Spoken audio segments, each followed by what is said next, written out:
Hey everyone, it's Wolfram here, and I am putting up a video of Sweet Poison. It's sped up quite significantly in the background, so it doesn't take too long to go through. So you just sort of see what you have to do, and really the question I've got to ask is Sweet Poison worth it? And so go through the stats of it, how long it takes me to do. So there's always caveats to all of this, but it's going to be ship dependent and skill dependent. So I run the storyline missions there's two of us. There's this one I'm multi-boxing with an alt. I've got a Cinnable which is set up. I've got a Cinnable video if you want to check out the setup for that. I've changed that slightly as I've now completely maxed out my skills for the Cinnable. I've dropped the reactive shield hardener, and I've now put on a gyro stabilizer, which ups my DPS from I think 817 to 880 something. Of course, DPS is key here because it does speed up everything you do. Cinnable's quite good as for the travelling; it's quite fast as well. And the second character I use has a Phantasm, which is my shield tank, running shield field modules on it, and he has a DPS I think of around 617. And again, I've got a video on that one as well. So I'm putting out what's that, about 1500 DPS. Relevant because the more DPS you have, the quicker you can get through, and also you've got to apply it well. And so really, Sweet Poison is not Angel of the Devil and not Bad Hair Day, because the difference is its ISK reward is 250 million. So I'll just go through the figures now. ISK reward is 250 million. The bounty reward was 42.5 million. That was split between the two characters. And then loot was actually not very good on this one.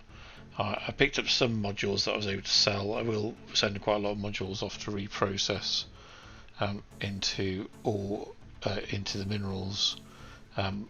The can that I got was terrible.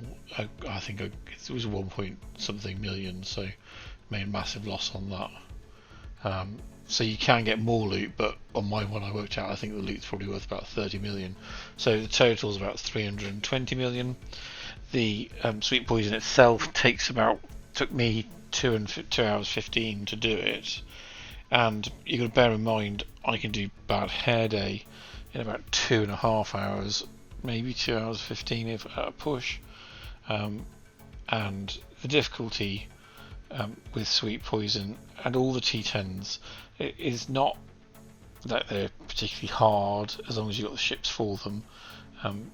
You've got to be trained up, you've got to have the right ships and everything, but they take time because the battleships, the increasing numbers of battleships at the end of the wave, and I always go through the frigates and destroyers first, try and take out the cruisers, the battle cruisers, and leave battleships for last, because the battleships just take absolutely ages to grind down. If you go through the footage, you'll see most of it is just grinding down the battleships. And that's where your DPS really matters, between the two characters applying all the DPS, but the more DPS the quicker you're going to get through it. So it's 2 hours 15. It got a little bit hairy on the very last wave as it spawned a bit closer than I would have liked to my ships, and so I did get 4 webs on the Cinnable,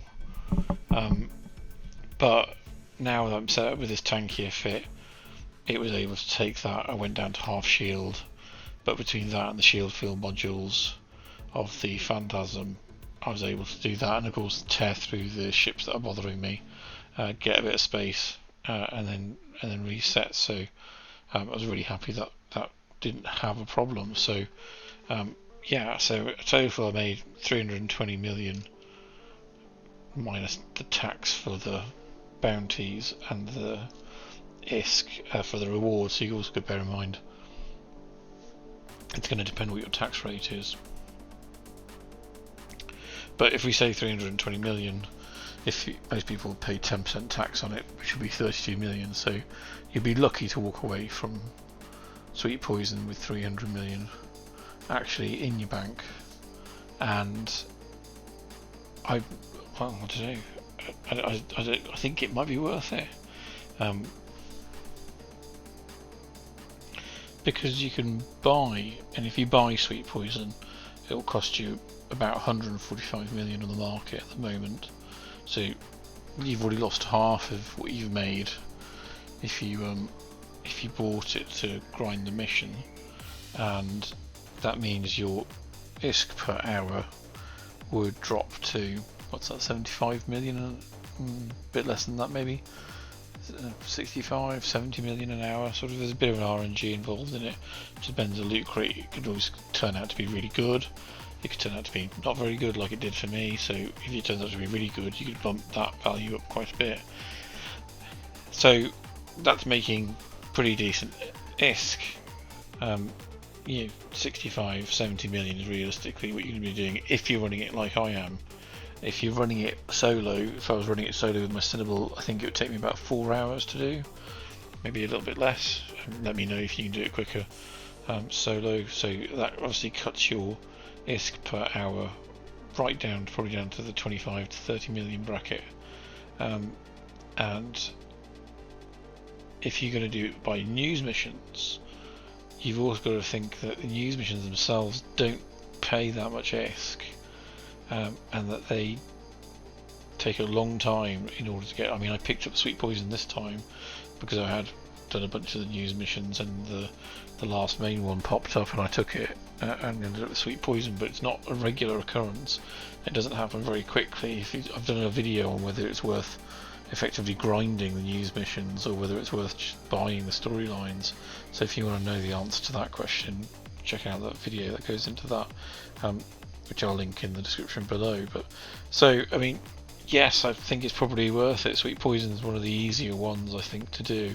Hasn't got too much travelling around to do. There's a bit to do, but if you've got a fast ship, you can do that. If you're doing it in a battleship or a battle cruiser, then you may want to think about how you can do those trips a bit quicker to shave off a bit of time. And in terms of doing it solo, I think the others might be a little bit better, but not a huge amount better. The other thing is, I find the Galente missions, they're relatively easy because the main E-War they use, of course, is a sensor dampener, so it doesn't slow you down. You can still lock up your targets. If you're locking up your targets, as you see in the footage, there's no real difficulty locking up the targets. And of course, you've got the warps, and you've got the warp disruptors and the scrams and the webs, but that's all doable. They do NOS you. That only affected me at one point on the Phantasm, where I decided to actually, whilst we were chewing through some of the battleships, I decided to go back and dock the Phantasm at the base to just recharge the cap and come back. But that was really about it. So I do find the Galente ones easier. Maybe that's why the ISK rewards are a little bit less. Well, anyway, so let me know what you think. Let me know which missions you prefer to run if you're running high-sec storyline missions, because I'm still pretty much convinced that Bad Hair Day, Angel of Devil's better bang for your money, basically, on it. But Sweet Poison, if you're going to do T10 and you want to introduce yourself into it, then by all means I think Sweet Poison is a good way to go. Of course, if you pick it up just by having done news missions but not having done the grind on them constantly, then I think it's well worth running it anyway for the full ISK value of it, because at full ISK value, which is for me 320 million over 2 and a bit hours, I'm making 150 million plus, so that's well worth doing. But buying it, I'm not entirely convinced. Anyway, as always, if you can leave me a subscribe, like, comment, let me know. Thanks, bye.